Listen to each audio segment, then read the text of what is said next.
Can the new Royal Enfield Himalayan 450 survive a 2-day enduro?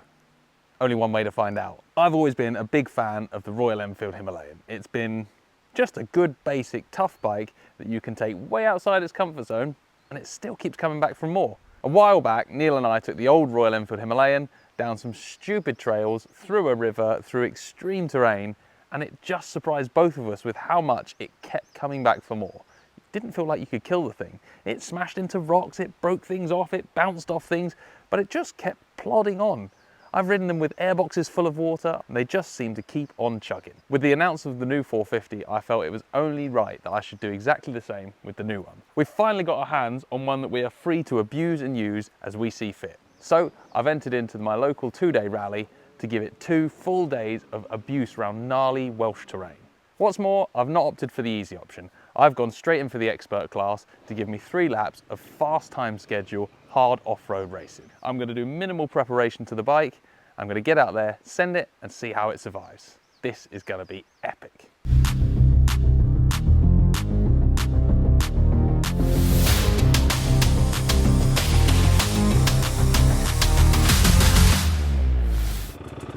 So you have to wait for our minute on the clock. And then when that goes on, we head off, follow the arrows. Got 43 minutes of ride into the first section, so on this rally it's not particularly high pace, so it's 18 mile an hour average.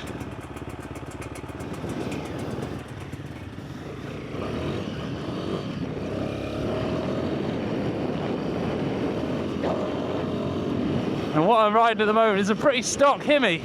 I've unbolted a few things, fitted some good tyres, adjusted the positions of a few things, and that's kind of it. And now we're into the reason why my next mod to this bike is going to be handguards.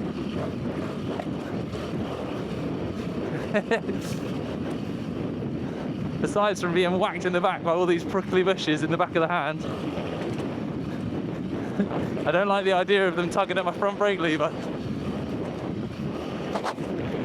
We remember this is a Himalayan, Himi. It's not a rally bike. It was never built as a competition machine in any way, shape or form. But actually, fantastic thing to ride. Keep an eye out for the road. Will do, cheers! It's actually real good fun on this terrain. I'm so impressed.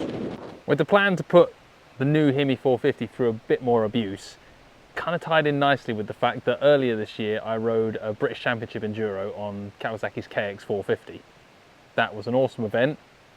It was brutal and I only just about survived, but it got me keen to try a few more off-road races, maybe not quite at the British Championship level. Now local to me there's an event called the Beacons Rally. It's part of the British Big Bike Rally Championship and it seemed perfect. It's a really fun time card enduro with not so strict timings on how quick you've got to get round, and all of the scoring really done on the speed and the special test time. Even better, they had a trail bike class which included categories for things like this Himalayan 450, the Cove Rally 450 and a whole host of other bikes outside of the pure competition world. So we took the trusty Himi and went for a full send, full attack enduro day over a full weekend racing in the Beacons Rally. It was wild.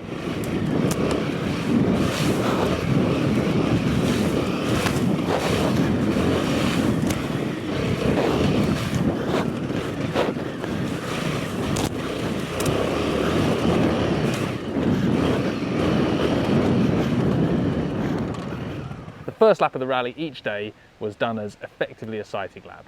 You had to try and stay on time, but your special stages weren't timed. They were just a chance to ride through the special tests, see what it's going to be like when you hit it at speed later on, and get a feel for the terrain. Actually, Himi was awesome fun. I completely forgot it was supposed to be a sighting lap and went flat out everywhere because it was way too enjoyable. Didn't really destroy too much on that first lap. I thought I was going to be in for a lot more pain and punishment than I actually got, but this thing lapped it up.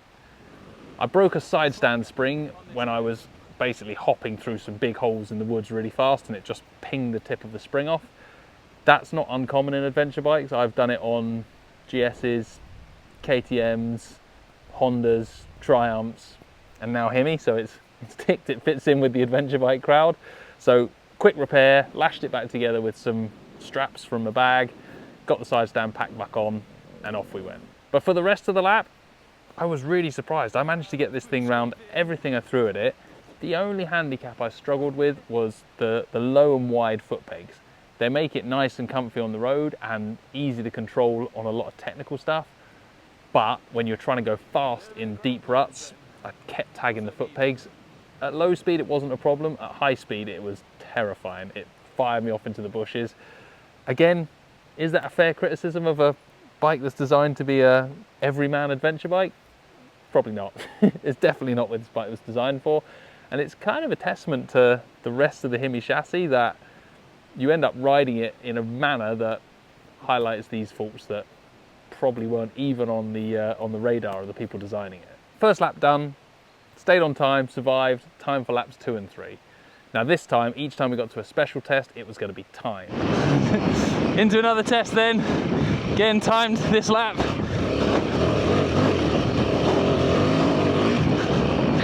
Time to put my big boy pants on and try a little harder. So the laps are 30 miles long, so you've 90 miles throughout the day. These time sections are sort of 10-ish minutes, 10 to 15 minutes. You go off with 30-second gaps. For some reason, I was seeded very, very high up. I think they must have got my name mixed up. It doesn't sound like Graham Jarvis, but obviously they got confused. That meant I was in with the fast boys, which meant I was unlikely to catch the riders ahead, and I was almost certainly going to get caught by the enduro riders coming from behind on proper competition machinery. Now the final lap of the day was actually really, really good fun. I ended up riding with a couple of mates, one on a motocross bike and one on a big giant KTM 990, but he's a big giant KTM 990 size human, so it made sense for him to be on it. And we just ended up bombing through puddles and doing skids and wheelies and just laughing our heads off all day. It was absolutely epic, and I wasn't alone in not being able to believe what you could attack on a pretty humble 450 adventure bike. After day 1 was done, it was time for curry, a beer and a good night's sleep, ready for another day of action. Didn't do a huge amount of prep for this Hemi for the race. I wanted to ride it in as stock format as possible. So you'll notice I've not fitted any hand guards. I pulled the rubbers off the foot pegs, grab rail off, center stand off, kind of unbolted stuff. I chucked a mousse in the front wheel and an enduro tyre on there to try and give me some front end traction at least. Rear wheel on this is a 17-inch, so you can't put a full competition tyre, but I did put a Bridgestone AX41 kind of 50-50 adventure tyre, which I've known from previous use does quite a good job. It's not a competition tyre, but it copes really well considering it's designed for riding road mileage as well. So with that tyre setup, I gave the Hemi the best chance I could to get out there and stick it to a few guys on full-on enduro bikes. Day 2, same deal, sighting lap first, then 2 full laps. Only change was we're going to ride the courses backwards. Well, that was the only change in the rally. There was a slight change in my approach. After getting through day 1 without really doing any damage to the bike, apart from a few scuffs and marks, and not having a single crash all day, I guess it was a little bit of increased confidence and a little bit of, I wonder how far I can push this bike. So day 2, I went absolutely hell for leather. I don't know what happened to me when I woke up on that Sunday morning, but it got loose.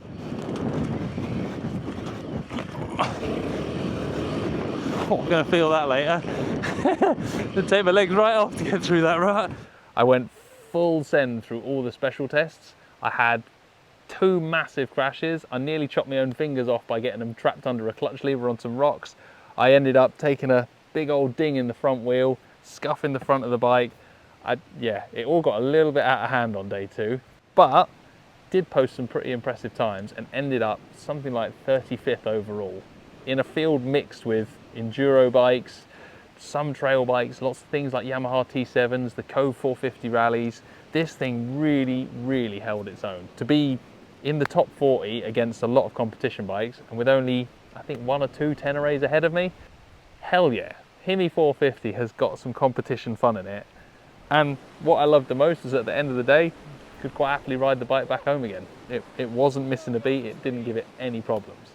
really opened my eyes what this bike can do. I'd like to do some actual touring and adventure riding on it now to balance off the crazy stuff, but yeah, I've always been a fan of the Himi, and this new one, they have opened its horizons to be able to do some ridiculous new things. There's a few things I'd like to improve.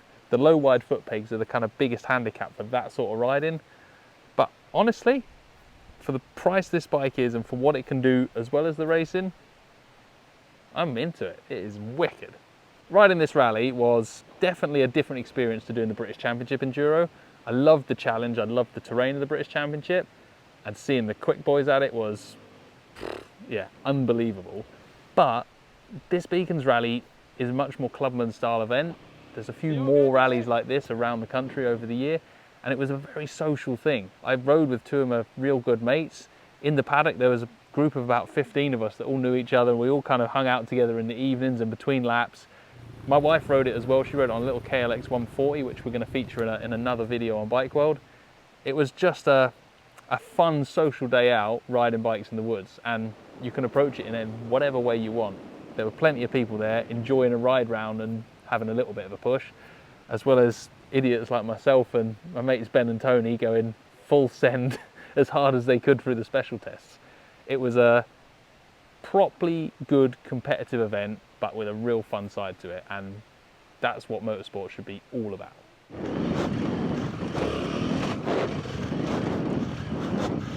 You good rut, Chris? Oh, not that one. Oh my God, that's horrible. That is horrible.